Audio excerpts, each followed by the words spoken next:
Talolohun ò ní kú re. Àlàáfíà Ọlọ́run kó máa bẹ fún gbogbo àwa tí Ọlọ́run kádàrá kí a máa bẹ ní ojú ọ̀nà tọ́lọ́run ò ṣe wá ní ẹni tí ń wọnú igbó. Mo sì kí bàbá wa Ọba Ghandi Afọlábí Orúmọgẹ̀gẹ̀, bàbá àlùbáríkà, Ọlọ́run ní jẹ́ ó bàjẹ́ fún yín. Bákan náà, bàbá Sheikh Dr. Toliat Yunus Ayélára second, Ọlọ́run ní jẹ́ ó burú fún yín. Gbogbo ẹ̀yin bàbá yìí, gbogbo tí ń jọ mọ́ràn àdánwò àdántán, Ọlọ́run ní fi sí ọ̀rọ̀ yín. Ṣé rí, mo kàn fẹ́ ṣàlàyé àwọn nǹkan kan lénìí. Kò sì sí ohun tí mo fẹ́ ṣàlàyé bí kì í ṣe pé àkọ́kọ́ ní ìrọ̀lẹ́ àná wọ́n ń pe bọ̀bọ́ kan ní Kọ́dírì ẹ̀ṣẹ́, ó sì lọ sínú mọ́sálásí Central Mosque, ó lọ na àwọn èèyàn, kódà secretary bàbá wa imam ó sì lọ nà pé tọ́wọ́n bá tún gbọ́ tí wọ́n tún ń pe ṣéwù kan.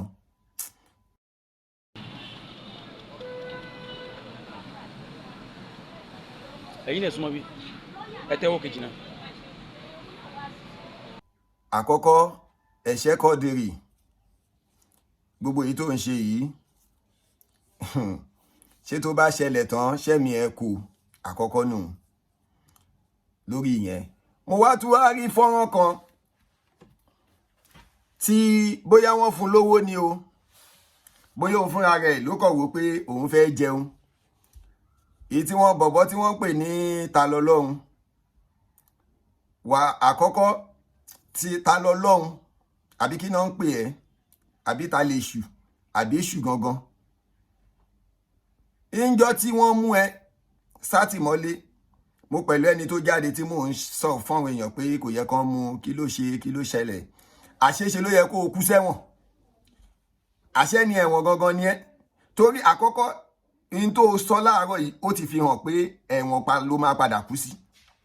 Kò sí nǹkan kan àní-àní, ẹ̀wọ̀n ló máa padà kú sí.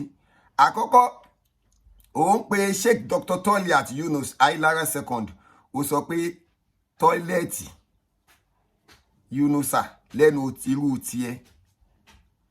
ẹyọ nìkan péré kó tú ìlú mọ́ yín lórí. Tọ́lẹ̀tì Ayélára ó fẹ́ túlù mọ́ ọba Ṣọ̀ún Ògbómọ̀ṣọ́, ó fẹ́ túlù mọ́ bàbá yẹn lórí. Torí wípé ọba Ògbómọ̀ṣọ́ ó sọ wípé torí pé ọba sọ pé òun yan ìmáàmù ààfin, àtìgbà ẹni wàhálà ti dé bá Tọ́lẹ̀tì Ayélára. Ta ni ẹ gangan, ìwọ aláṣọ kan, irú ẹ wá ń jáde òun ṣẹnu wọ́yọ̀wọ́yọ̀. Àkọ́kọ́ ṣé ń ṣojú ẹ ni Sheikh Dr. Toliat Yunus ṣe sọ fún àwọn èèyàn, àbí ṣojú ẹ ni Dr. Toliat ṣe sọ fún àwọn èèyàn yìí pé wọ́n fẹ́ kọ́ ṣẹ́rìn síbẹ̀? Ṣé Sheikh Dr. Toliat ṣe wọ́n dá sọ́rọ̀ yìí rárá? Torí ẹ̀rí pé nínú fídíò yẹn wọ́n járọ̀ mẹ́wàá lẹ́nu, wọ́n sọ̀rọ̀ ọba, wọ́n rọ́ba fín, wọ́n pariwo lọ́ba lórí inú fídíò tẹ̀ wò tán yẹn. So kété tí Tọ́lẹ̀tì Ayélára wá gbọ́rọ̀ yìí, bí Tọ́lẹ̀tì Ayélára bí pé gbogbo mùsùlùmí nù, àwọn tí kírun lẹ́yìn ẹ̀, ó lè mọ̀ rí mú ètè sọnù, ó lè rí mú ètè sọnù, ó ní ọba Ṣọ̀ún ó fẹ́ kọ́ ilé òòṣà rẹ̀ sẹ́gbẹ̀ẹ́ mọ́ṣáláṣí. Tí ìbá epo ti ya wèrè, olórí ibú ẹ̀dá ló fẹ́ yà lẹ́nu rú ẹ síru Sheikh Dr. Toliat Yunus. Who are you? Ta ni ẹ gangan? Ibo ló wà, ibo ló já mọ́? Ẹ̀yin náà ẹ gbọ́ ohun tó sọ. Tó fà gẹ́gẹ́ ni mo sọ fún yín o. Tọ́lẹ̀tì Ayélára ti lọ bá àwọn ọmọ Ògbómọ̀ṣọ́ lẹ́yìn, ó jọ bá àwọn ọmọ Ògbómọ̀ṣọ́, àwọn mùsùlùmí, ó jọ bá wọn lẹ́yìn pé ọba fẹ́ kọ́ shrine rẹ̀ sí ẹgbẹ́ mọ́ṣáláṣí. Níbi Islam wa bá wa délé lónìí ní níbi tá a lè ronú mọ́, níbi tó rí àwọn yẹn ti dàrú dé. Àkọ́kọ́ wọ́n fún ẹ ní information, o ò béèrè dáadáa. O ní kété tí bàbá sọ̀rọ̀ báyìí, ìmáàmù jáde pé wọ́n rí mú ètè sọnù, ọ ní ọba Ṣọ̀ún ó fẹ́ ṣé wọ́n. Ibo ni Sheikh Dr. Toliat Yunus Ayélára, ibo ni wọ́n ti bẹ́ẹ̀ sọ̀rọ̀ tí ìbá ṣe pórí ẹ ti dàrú? Talolohun àbí ta lè ṣọ àbí kí ló ń pè rẹ? Tí ìbá epo ti ya wèrè, ìwọ tó yẹ kó kú sẹ́wọ̀n. Ìmáàmù Toliat kọjá ẹni tí ìwọ lè máa ṣẹnu wọ́lọ́wọ́lọ́ sí o. Torí ní ìsìn ẹ ti ń fẹ́ lọ mọ́ ọ̀rọ̀ ìṣẹ̀ṣe. Ó ṣẹlẹ̀ láàrin oníṣẹ̀ṣe àti mùsùlùmí nílùú. Kò rọrùn fọ́bà náà. Bó ni wọ́n sì wá sọ, èyí sì wá ronú pé odidi ọba ó lè ronú débi pé yóò wá ronú bí pé shrine ẹ̀kọ́ yìí ká mọ́sálásí. ọ̀rọ̀ Ògbómọ̀ṣọ́ kì í ṣe ọ̀rọ̀ ìṣẹ̀ṣe o, kì í dẹ̀ ṣe ọ̀rọ̀ ẹ̀sìn o. Mùsùlùmí sí mùsùlùmí àwọn ni wọ́n ń bára wọn fà á. Ìtẹ́mi kàn ń sọ bẹ́ẹ̀ ni pé kí bàbá wa kábíyèsí kí wọ́n sọ fún àbí gbogbo àwọn tó bá jẹ́ olùmọ̀ràn fún bàbá wa ọba kábíyèsí kó sọ pé kí àwọn mùsùlùmí yẹn náà tó kù yẹn náà kó lọ jókòó sílé wọn náà kí peace lè reign. Because ohun tẹ́lòmí ò mọ̀ ń ta á bẹ̀rẹ̀ sí ní sọ sórí social media torí pé kí ni ó fẹ́ gain followers, torí pé kí ni ó fẹ́ gbowó lóṣù ní YouTube. Irú ẹ̀ ní Talolohun yìí pẹ̀lú sọkúsọ tó ń sọ yìí ó ṣẹnu wọ́yọ̀wọ́yọ̀. Àbórí bá rẹ̀ àbórí bó ti rí. Ó fẹ́ sọ gbogbo mùsùlùmí òde wọn tán gbogbo àwọn Ògbómọ̀ṣọ́ kan fẹ́ sọ wọ́n di ọ̀tá ọba Ghandi. Olúwa ló sọ fún wọn pé ọba fẹ́ kọ́ shrine sẹ́gbẹ̀ẹ́ mọ́sálásí. Ìwọ tẹ́bi ń pa. Ṣọ́rọ̀ ṣẹ̀ṣẹ̀ ni wọ́n ń sọ ni àbí kí ni ó ṣe daft báyìí. Èyí tó ń ṣe yìí eléyìí ló máa jẹ́ kó padà ṣẹ̀wọ̀n lọ kọ sílẹ̀. Talolohun, go and write it down. You are going to jail. Because ohun tí ò kàn ẹ́ lọ́wọ́ kàn ẹ́ lẹ́sẹ̀ ló ń dá sí yìí. Ọ̀rọ̀ tí mọ́ọ̀mù ò sọ tó onímọ̀ọ́mù sọ ó máa rò pé àwọn tí wọ́n ń bẹ̀ fà ni tó bá ṣẹlẹ̀ tán wàá rí pápá ẹ̀ ò ní ká. Ó máa rò pé ìgbà tó ṣẹlẹ̀ tíjọ́ sí tán bẹ́ẹ̀ bẹ́ẹ̀ ó mọ iye ọdún tó lò ó mọ iye oṣù tó lò lẹ́wọ̀n. Tí gbogbo ayé ń pariwo ẹ fi Talolohun lẹ̀ kí ló ṣe èyí tó wá ṣe yìí ṣé o ò ti kọ lẹ́tà sẹ́wọ̀n.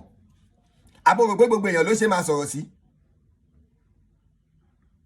Talolohun kó máa sá kiri ju bẹ́ẹ̀ lọ kó máa sá sínú gbó sá sí kinní wọ́n máa gbé ẹ lọ́kọ́ sílẹ̀ wọ́n máa gbé ẹ because ìmọ̀ọ́mù tọ́lé ò bẹ́ẹ̀ sọ pé àwọn sọ̀rọ̀ àwọn tí wọ́n ń wà níbi tí wọ́n ti ń tajà ni wọ́n fi ẹ̀hónú wọn wọ̀n ṣé ìmọ̀ọ́mù tọ́lé à ń gbowó níbẹ̀ ni ṣé báwọn tí wọ́n ń ṣiṣẹ́ ní ṣọ́ọ̀bù wọn tí wọ́n ń tajà wọn ni wọ́n ń fẹ́ ẹ̀hónú wọn òkè tíjọba bá náà ń fẹ́ wá kọ́bì kan àwọn tí wọ́n ń tajà ń bẹ̀ wọn máa ń jáde ni pé irọ́ o kí la fẹ́ ṣe báàlẹ̀ ṣe fẹ́ ṣe á dẹ̀ wà nínú agreement. Torí pé bàbá ìmọ̀ọ́mù ò ti sọ̀rọ̀ ìwọ́dẹ̀ wá ń pa irọ́ ńláńlá pé bàbá ìmọ̀ọ́mù ṣé ọ̀rọ̀ tó sọ yìí ibo ni ìmọ̀ọ́mù ti bẹ́ẹ̀ sọ. Sọ fún wọn pé tọ́wọ́ bá ti wá ẹja rí mọ́ lọ́ni o ìlú ìsàn ló fẹ́ kọ́ bẹ́ẹ̀ o. Talolohun ògo Talolohun alábòsí ìnẹni alábòsí ìndalẹ̀ Talolohun ò ní í dalẹ̀ pẹ̀lú pé òun pa irọ́ mọ́ ìmọ̀ọ́mù Ògbómọ̀ṣọ́ ní ohun tó rí tí ò sí lẹ́nu ẹ̀ àti ìwọ tó pẹ́rẹ́ ní fàtáyé ẹ̀ṣẹ̀ àbí kí ló pẹ́rẹ́ tí wọ́n náà lọ ń jà kiri pé wàá pa wọ́n wàá ṣe kinní kan gbogbo yín á ṣẹ̀wọ̀n. Bàbá wa ọba Ghandi orúmọ gẹ̀gẹ̀ Ọlọ́run níjó burú fún yín. Ẹ jọ̀ọ́ mo ń sọ mo tún sọ ẹ mọ bí ìrẹ́pọ̀ ṣe máa wà láàrin ẹ̀yin àti ìmọ̀ọ́mù. Ó tún wá múra wí ó ní ìjọ tí wọ́n ti jẹ ìmọ̀ọ́mù láàfin ìjọ yẹn ni Sheikh Dr. Tọ́lé àti ti rí wá ṣé nígbà tí wọ́n wá jẹ ìmọ̀ọ́mù Sheikh Dr. Tọ́lé àti ṣó tún kankan lára wọn ṣá. Àkọ́kọ́ ẹni tó fi jẹ ìmọ̀ọ́mù kò kápẹ́bù kankan láti sọ pé òun fẹ́ bá ìmọ̀ọ́mù drag anything kò sí nǹkan kan kò ní qualification kankan tó lè fi bá ìmọ̀ọ́mù fi gagbága kò sí gbogbo ẹnu mo fi sọ. In terms of talk ṣojú ìtàn tó ń sọ kiri náà. In terms of anything kábà sọ pé yẹn ló máa wá jẹ́ kí ẹ̀rù máa ba ìmọ̀ọ́mù Ògbómọ̀ṣọ́ ó tún wá ní ìmọ̀ọ́mù Ògbómọ̀ṣọ́ ọmọ àlè ni wọ́n. Irú wà tó wá wù náà wájú ká mọ̀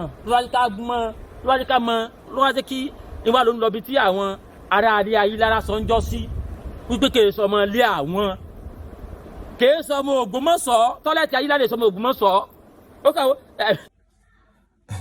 Nígbà tí lẹ́tà bá dé wá bá ẹ mo mọ̀ pé okú máa sákiri inú igbó náà ni wàá ṣàlàyé torí ọ̀rọ̀ ṣẹ̀ṣe kọ́ leléyìí ìṣẹ̀ṣe ló ń jà fún o tún ti ń tanná wọ́ nǹkan míì o ti ń tan iná sí nǹkan míì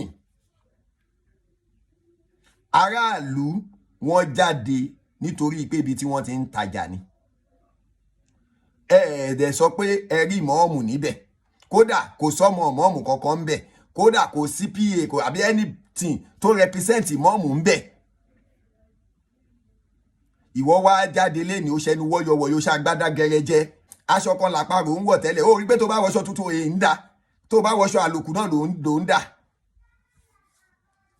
kò sí ohun tó fà á ayé ti tán lára ẹ ọ̀run ló dẹ̀ kù tó ń kọ lẹ́tà sí ẹ bàbá Gandhi Afọlábí orúmọ gẹ̀gẹ̀ ọlọ́run níjó burú fún ẹjọ́ nítorí tọlọ́run ẹjọ́ ẹgẹ́ kìkì ní yìí ó tàn bàbá Sheikh Dr. Toliat Yunus ẹjọ́ ẹ má fèsì fún anybody ẹ má fún anybody lésì ẹ tẹ̀ má sọ sí ẹ má dá sí rárá ẹ jẹ́ kí wọ́n máa gbó lọ ṣe rí Talolohun yìí bóyá wọ́n ti fún un lówó ni o bóyá information kan ló gbọ́ ni o bóyá òun náà fẹ́ tajà ni o ẹ fi ilẹ̀ ohun tó máa parun ló ti tara wọlé lóòótọ́ oṣù Kùránì ọ ní ọmọdé búròkò ó fojú wẹ òòjọ́ ló rò pólúwèrè ń pani ni torí o ti sun Kùránì o ti believe pé o ti arrive